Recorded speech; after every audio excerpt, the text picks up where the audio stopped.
Welcome back to the Chef Triathlete podcast, a recipe for mental, physical, and peptide-driven health and longevity. Today's episode I'm super excited about. It's all about recovery, the real foundation of performance. Whether you're an athlete, a busy parent, or someone simply trying to feel better in your everyday life, recovery is where it happens.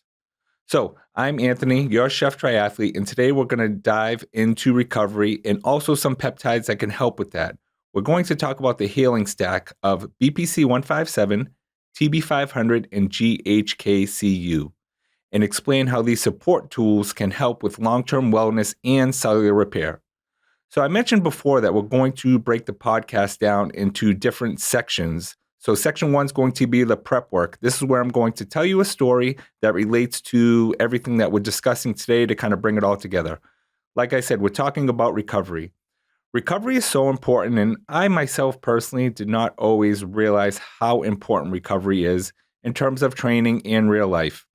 You hear terms like burning the candle at both ends, people burning out, and you also hear about athletes just not being able to perform to their best. And a lot of it has to do with training and recovery, as well as our personal lives, not getting enough sleep, not getting enough rest, and not putting recovery as a priority. So some experience for me with burning out and not taking a focus on recovery like I should, even though I should know better. This past year, I did some endurance races, and one story in particular that I remember is that I ran a 40-miler race. And not the smartest thing in the world, but I scheduled a marathon 5 days after that. And in my head, because I was feeling so good, I was pretty fit, my training was going well, I thought I was going to be able to race that marathon. Now, when I say race, for me personally, sometimes when I show up to a race, I might just run the race for fun, or I might actually try to race and try to go for a specific time or a specific goal. So I was actually going to try to race this marathon. Well, guess what? That was a disaster. I blew up halfway through the marathon. I pretty much ran the second half, and that was not smart on my end because I did not take the proper recovery. That was not enough time in between the two races to successfully race that marathon. This is why recovery is so important. You want to be able to always perform at your best. Like I said, I'm talking about racing and sports right now, but also in your personal life. You can't give your family your best. You can't give your career your best if you're burning the candle at both ends. This is why recovery and rest is so important. So now that we've talked about that, like I said, I can't stress enough how important recovery is. Let's go over some things to help with that. First, we're going to dig into some peptide education. Like I said today, we're going to talk about the following peptides: BPC 157, TB 500, and GHK-Cu, also known as the copper peptide. These are all recovery type peptides, and they have different functions. But when you put these together, man, what they can do for you in terms of recovery, in terms of feeling better, in terms of healthier skin and hair and all around, it's pretty amazing. So what does BPC 157 do? So BPC 157 is literally called the body protection compound. This can help support gut repair, help reduce inflammation, and also help accelerate soft tissue healing. There's two ways that you can administer BPC 157. One is oral and one is through injection, if you're not familiar with peptides. Orally, BP 157 mainly focuses on gut repair. So if you have some issues with your gut, you're looking to repair your gut, and you kind of can't figure out what that cause may be, BPC 157 oral could be a great option for you. But right now we're talking about the injectable BPC 157. And we're going to pair that along with another peptide called TB 500. So TB 500 is a peptide that focuses on soft tissue recovery. It helps support mobility and flexibility, and it aids in connective tissue repair. So that's why BPC 157 and TB 500 work very well together. So let me give you examples of how these can help with healing. Say you have an injury where maybe you pulled a muscle or tore a muscle and you're having some pain and it's taking a long time to recover. These two peptides together can help in aiding that recovery a little bit faster. There have been some known studies that actually show it can help also with the healing of surgeries a little bit faster, right? Now, I want to preface all of this. I should have in the beginning that I'm not a medical professional, but I am very well educated in peptides. I research them constantly. I also use them myself. But like I said, it's always good to do your own research. And if you ever have any questions you do not feel comfortable with, by all means, reach out to a medical professional. So now we'll get into GHK-Cu. This is the copper peptide. If you're familiar with skincare products, you are seeing copper products all over the place. Copper glow this, copper glow that, facial moisturizers, serums. So that's exactly what GHK-Cu is for. It's for skin repair and collagen support. But it also can help reduce inflammation and help regenerate and rejuvenate cells. This is why it's also great as an injectable peptide as well. I love GHK-Cu. I'm going to tell you a personal story that I've had with GHK-Cu on my own. For years, I suffered from very dry skin in my feet area, and I could not figure out how to heal that. I had it for years to the point where it's pretty embarrassing. I started using GHK-Cu, and a few months later, all my dry skin issues were gone. My skin looked great, nice and bright.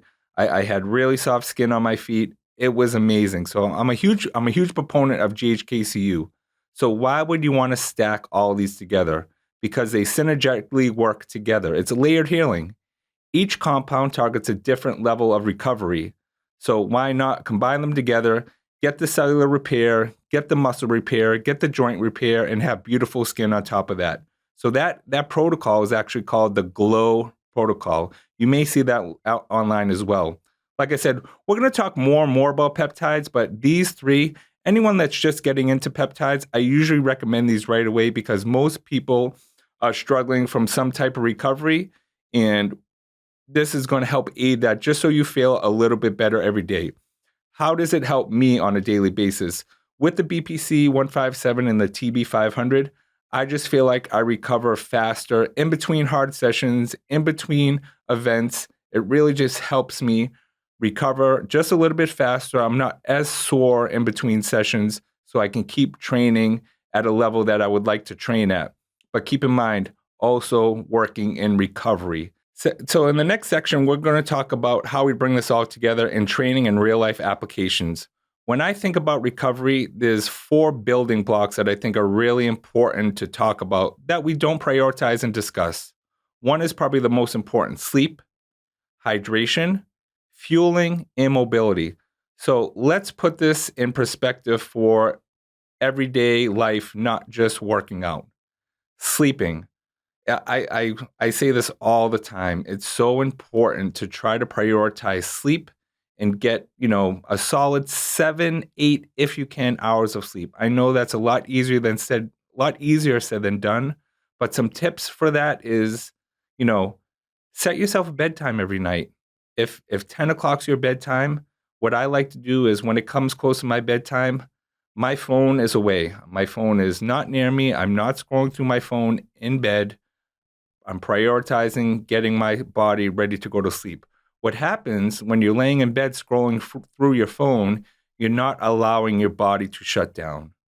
So you're laying in bed, it's your bedtime, you're scrolling through your phone, maybe half hour, 1 hour in, you get lost on social media, whatever it is, you finally put your phone down. You're not falling asleep for another 30, 45 minutes, an hour after that. So now you're looking at maybe midnight before you really fall asleep. Maybe you have to get up 5 hours later. You never really fell in that deep sleep, so you did not give your body what it needs to recover, because that's what our body does overnight. Our body is healing and recovering. Next is hydration. Hydration is so important, and I think hydration is an important topic because when people think of hydration, they automatically think of water. Water alone is not proper hydration. Water is almost like empty calories. And I learned this through my endurance training on my own. Too much water can actually have a negative impact on you because it's going to completely drain you of your nutrients. So when you're thinking about hydrating, you also need to be thinking about sodium, potassium, and possibly some nutrients. It is absolutely great to drink water, and you should be drinking water, but you also need to make sure if it's not through your liquids, through the foods that you're eating. This is where fueling comes into play as well, that you're getting the sodium that you need, the potassium that you need. So you're getting these electrolytes that you need for your body to be hydrated. Because if you're just drinking 1 or 2 gallons of water a day, but you're not properly fueling and you're not properly getting electrolytes into your body, you are actually depleting your body of nutrients, which is going to have more of a negative effect on you. Maybe you're going to the bathroom all the time. Maybe you're feeling tired. These are all signs that maybe you're overhydrated. You can be overhydrated by drinking too much water and depleting yourself of the nutrients that you actually need. That's where fueling also plays a large role. There's a lot of stigmas out there about how to eat, what's the right way to eat, what's the wrong way to eat. For me, I don't think everyone needs to be out there, counting their calories, counting their macros, unless you have specific goals. I think if you have specific goals, you're very much into aesthetics, you're a bodybuilder. For me, I have to count some of my macros in terms of carbs, in terms of potassium and sodium when I'm training, because I need to make sure I'm fueling my body correctly when I'm going through some of these long endurance sessions. For example, if I'm doing a 6-hour bike ride, my body is burning a lot of calories. And if I'm not replacing a good amount of those calories to keep my energy levels high, to keep my glycogen levels high, I'm not going to be able to get through that ride or perform the way that I should. It's the same thing with day-to-day life. I hear a lot of people all the time talk about how, I only eat once a day, or I'm trying to lose weight and I'm on a low-calorie diet, or I do not eat carbs. You really should educate yourself on what your calorie intake is, because I meet a lot of people in terms of, fueling and eating that are trying to get into some type of weight loss, and they just are going off what they think they know or think they might know. But what I'm finding out is that before they even went into their weight loss journey, they were not even eating enough calories for their minimum requirement. For example, I'm 6'2", I weigh 180 pounds. For my body, just to survive, I need to eat 2,000 calories a day. Between that and 2,200 calories a day. That's minus moving, that's minus exercising. That's literally if I just laid in bed every day. That's my body needs to survive. I see so many people that are under eating before they even start a weight loss journey. So what's happening is that their body is constantly in starvation mode. So your body is literally just using that fat and storing fat as fuel, just like a bear does when they hibernate, or animals when they hibernate. That's what you're doing when you're continuously under eating every day. So you really should have an understanding of what fueling looks like depending on what your activities are and your daily life is. Next, we talk about mobility. This is really, really important. This is a topic that a lot of people have a tough time with, especially if you are in a desk job or you sit in front of a computer all day. Us humans, we weren't designed to sit for hours. We weren't designed for that. So it actually has negative effect on our bodies. And a lot of your aches and pains, or back pulls or muscle strains, are probably due to mobility issues. You're not getting up enough and moving enough throughout the day. Even if you say you work 9 to 5, you're at a desk, say 5 to 6 hours of that day. Maybe you get up every morning and you do, hit the treadmill. Maybe you go for a 30-minute run. Maybe you do a 45-minute class, whatever it is. That movement is almost negated, or really is negated, if you do not move throughout the day. So I suggest things like exercise breaks. I think it's very easy to implement. I think we just don't think out of the box a little bit. There's definitely time within everyone's workday, even if they're at a computer and a desk, to get up for 10, 15 minutes and maybe go for a walk, or, walk in place for a few minutes. Do some jumping jacks, do some type of activity 2 or 3 times throughout the day. It could even be for as little as 5 minutes. You will notice a huge difference in your overall body functions. Maybe you won't be feeling that afternoon crash as much. You're not going to be feeling as tight and sore from sitting all day. This is where mobility plays a huge role in recovery for day-to-day life, not just athletes. In terms of athletes, how do we look at mobility? We look at mobility as certain types of exercises built within our plan. Like for me, swimming is a great mobility recovery type exercise because it's low impact on your body. I'm moving my muscles and I'm able to work on my mobility. So like I said, 4 building blocks you really need to focus on in terms of recovery for real life applications: sleep, hydration, fueling, and mobility. Let's talk about what else we can do to help that support. You're going to look at exercising on a daily basis. You're going to try to be more intentional about fueling correctly, eating throughout the day. And then look at the peptides. I'm a huge proponent of the peptides. I don't see why anyone would want to shy away from introducing something like a BPC 157 or a TB 500 into their routine.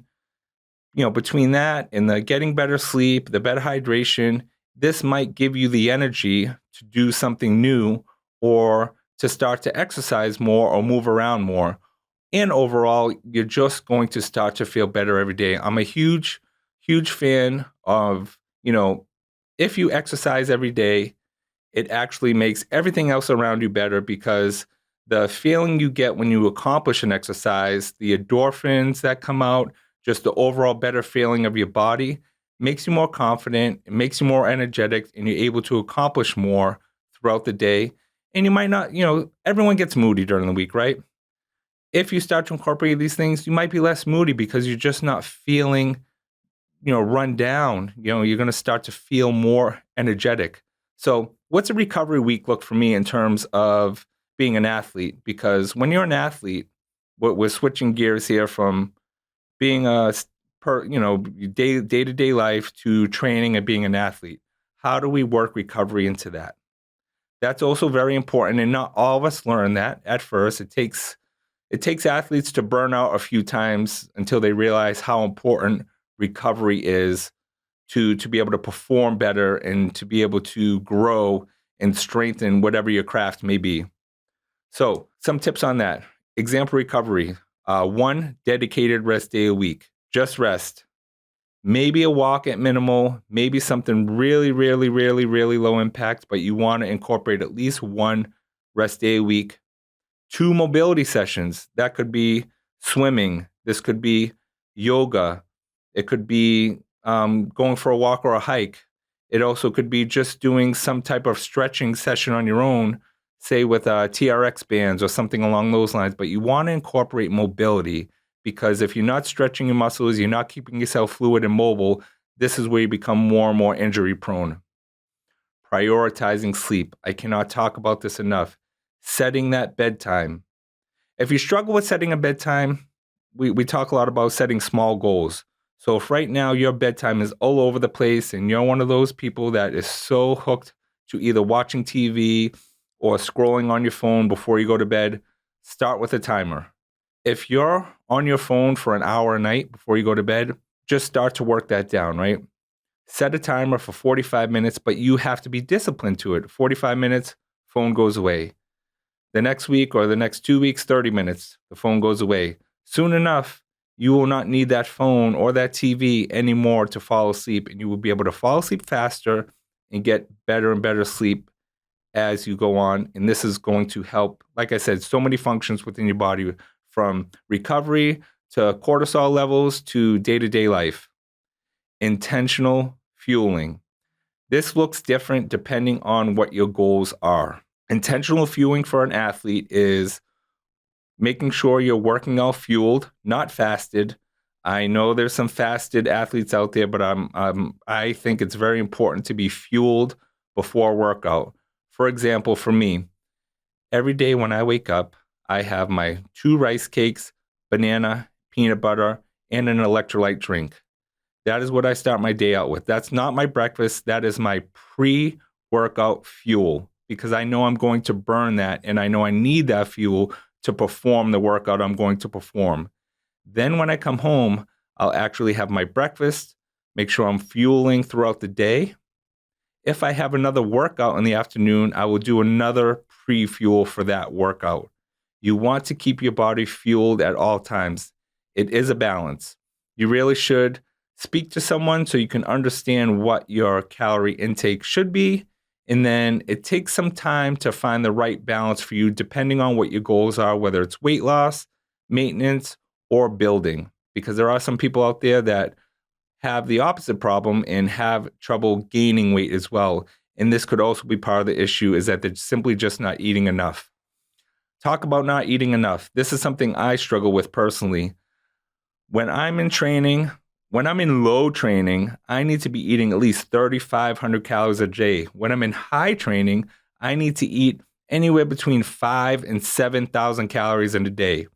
I want you to try to eat 35 to 5,000 to 7,000 calories a day and let me know how that works out for you. But if you plan it out intentionally, it can happen. You need to, make sure you're planning out your meals. I'm not saying you need to food prep every week or food prep every day, but have an idea of what you're going to eat the day before so you're not just winging it. And then come 3:00 in the afternoon, you're like, oh my goodness, I haven't eaten all day. I'm exhausted. I'm just going to get a coffee and then I'll have dinner. Guess what? That is not helping your body at all. So it's very important that you focus on intentional fueling. Light zone 2 recovery work. We're not going to dig into this too much today. Not everyone here understands what zone 2 is, but if you are working out or you're not working out, you're new to working out, a lot of people will burn themselves out so easily because they go all in, right? I'm going to go to the gym. I'm going to work hard. You go to the gym for, say, 3 weeks straight, and every single time you go to the gym, you are maxing out on every machine. You're dead at the end of the session. Guess what? You are breaking your body down. Athletes, when we work out, a lot of us use this rule called the 80-20 rule. 80% of our workouts are in that zone 2 or that low zone recovery. So think about it as conversational working out. I'm working out at a rate that I can have a full conversation. That's 80% of my workouts. Then the 20% is the higher intensities that I explained when a lot of new gym goers get to the gym, high intensity the whole time. It has to be that balance. It's not even really a balance, and it's an imbalance of zone 2 at 80% versus higher intensity at 20%. This is how you stay recovered within your training or working out, depending on what your goals are.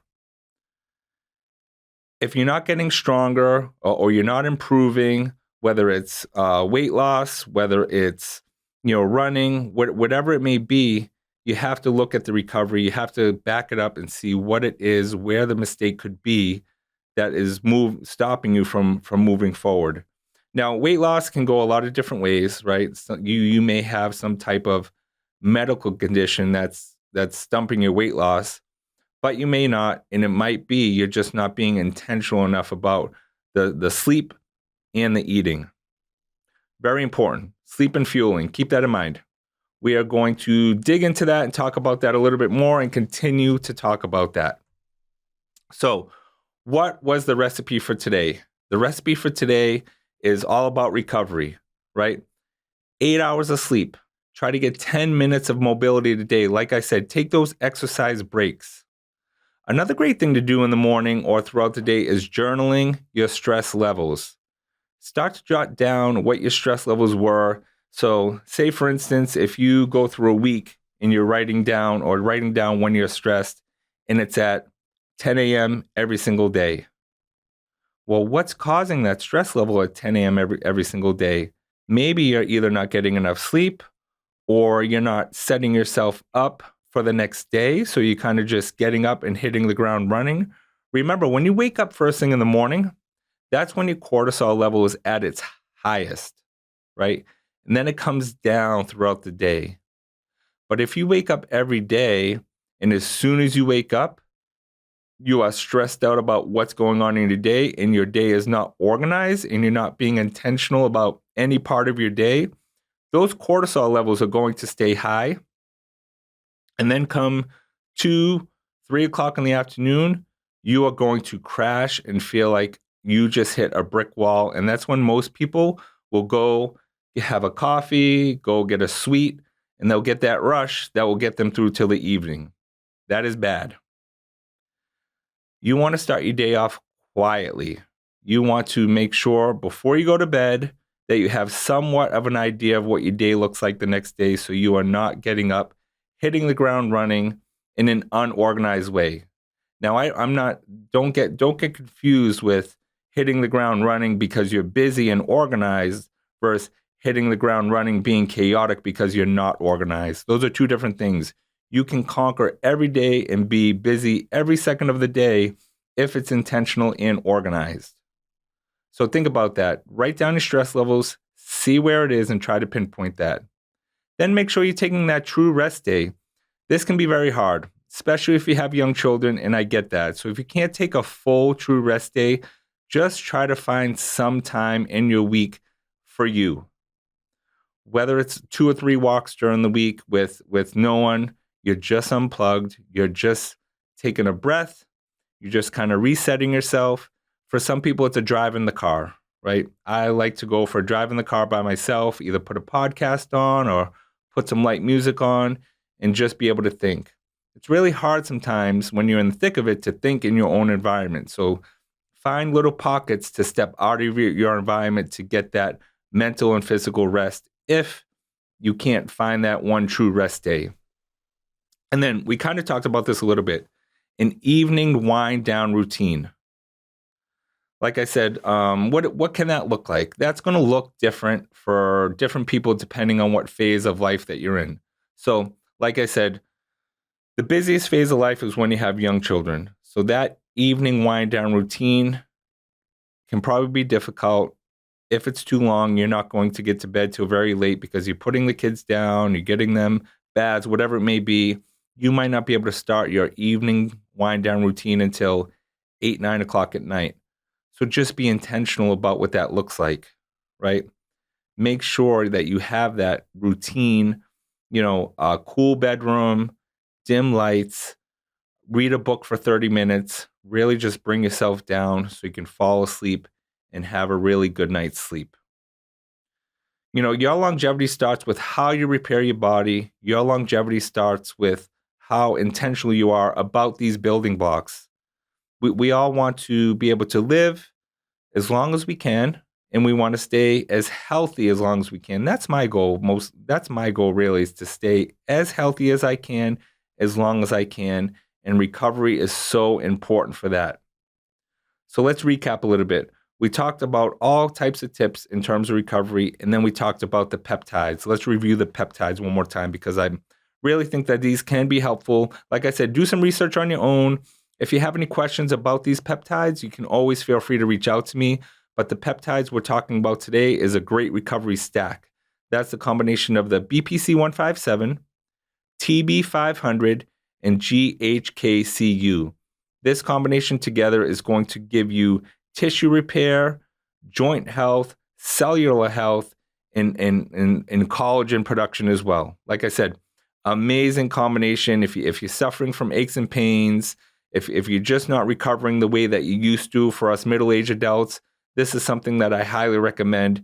If you are a first responder, you're a firefighter, you work, or you are in a trade that is very, very physical, this could be extremely helpful for you. And anyone that's into skincare, the copper peptide is going to be your new best friend. Like I said, there's a couple different applications for that. Definitely can inject it, but you can also make your own moisturizers and serums for your skin with the GHK-Cu copper peptide. And once again, if you have any questions about that, I can help you out with that as well. So I want to thank you for episode number 2. So excited to be here, joining the Chef Triathlete podcast. If today's episode helped you think about recovery, share it with a friend or someone who needs a reminder that slowing down is still progress. Let's stay intentional. Let's stay strong. Let's keep cooking up a better you, and see you soon for episode 3. Thank you.